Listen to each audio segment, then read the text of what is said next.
I want to use this channel to document a lot of Melena's milestones, but also, I don't know, share some experiences, do some fun cooking stuff. I don't know, just vibe and see where it goes. So for right now, join along and we'll get into it. So, alrighty, so what I want to talk about is postpartum depression. Obviously, people have heard that name before. They associate it with just depression, and they say, oh, it's common for every single mother who's given birth.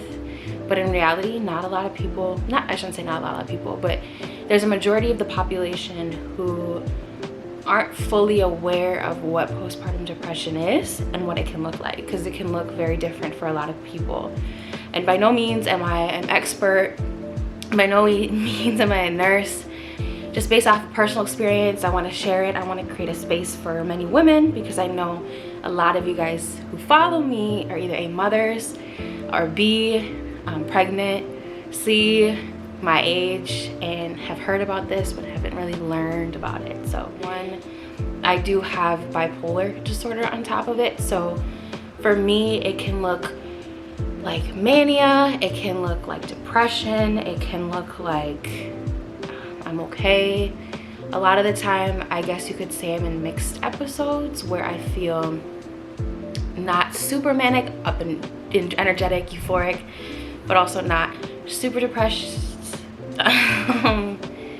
With me, depression just hits. Like it's not a seasonal, like gradual change. It's more of like boom, it comes, I feel really sad, I cry a lot, I isolate. I'm not interested in any activities. But also with my bipolar disorder, I feel like I can also get really confused on what my hobbies are, what interests I like. A lot of times I come up with these cool ideas and I start them, but I can't finish them. So I think that's one thing that's very frustrating and difficult, but especially with postpartum depression, is that there's this stigma of needing to be there as a mother, but also you just sometimes physically can't, emotionally and physically, because once you're not emotionally feeling well, what makes you think you're gonna get up and want to do what you want to do, you know? A lot of times I have a lot of like in and out moments where I'm like, holy shit, I'm a mother, and holy shit, once I go out of these front doors, I'm living like a different life I've never lived before. Meaning I have a newborn, I have all these different things I gotta worry about that are not just myself anymore. And I know that kind of sounds selfish, but it's more of like a, holy shit, one minute I had a belly with a baby in it and I could feel her, and then the next minute it's like, I don't feel any of those things that I felt for nine months. And when I first had her, I was really separated emotionally from her. And it breaks my heart, because honestly, I think about that and it's like there's nothing more that you want. Like when you give birth, of course you're tired, exhausted from just pushing out a baby, but there's nothing more than that you want more than to have the baby lay in your chest and you just start feeling like just so, I don't know, there's not a word for it. And everybody tells you, once you hold your little one, once you feel your little one, once you see your little one, it's a different type of love.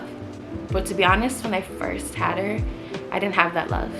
And I think for me, it was a mixture of one, having kind of a traumatic afterbirth, two, my mental health, and three, I was really exhausted as normal.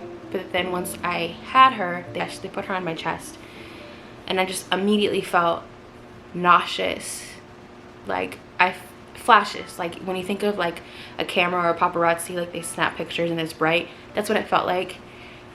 I lost a lot of blood. I clearly found out I'm anemic, so that's great. I just felt so out of touch. I didn't feel that overwhelming sensation of like, oh my god, you know, because boom, all nurses were in there. I didn't feel okay. There were at least 6 nurses around me, and then of course my supportive fiance. He followed her to when the nurse, you know, did their weight measurement, all that. I just remember seeing him hold her and just feeling like, why can't I have that? You know? And that was probably the hardest thing. I wanted to physically hold her, but I was physically not okay. Emotionally, I was not okay. And then his mom was there. Why are the nurses? Why is my mother-in-law? Why is Alan holding her and I can't? It's not that I can't, but it's why can't I have that connection, you know? Thank God I have such a supportive fiance, family, mother-in-law, like everybody who's helped me since day one with taking care of her, the house, things like that. But I felt like with all the changes happening so fast that I didn't have time to enjoy at least seeing her. You know what I mean? Because everybody was wanting to take care of her. Everybody was wanting to change her diaper. Everybody was wanting to let me help you, let me help you, let me help you. Just get some rest, just get some rest. And I'm like, I'm tired of resting. I want to be there and I want to feel connected, you know?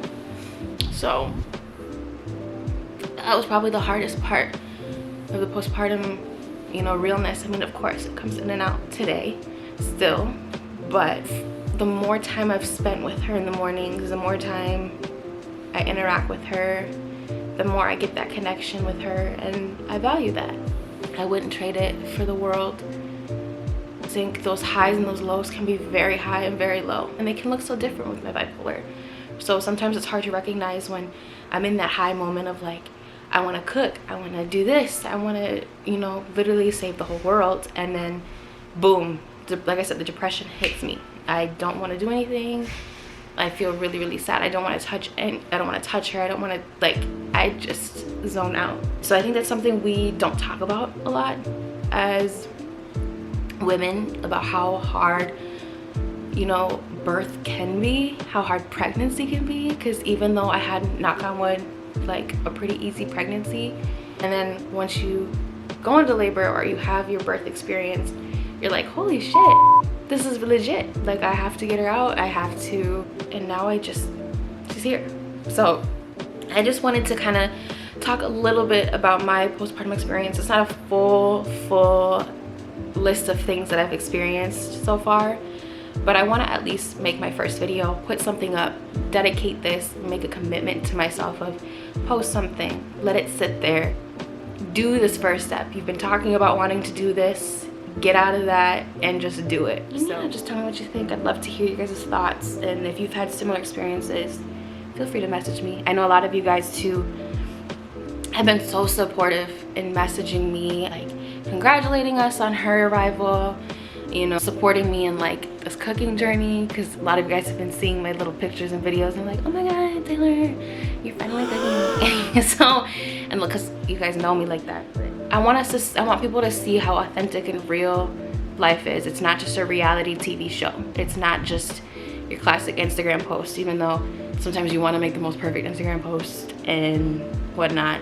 Life is not like that. So welcome to our channel. Again, like, subscribe, comment, message me, whatever. But yeah, I'm gonna put her in the swing. Bye.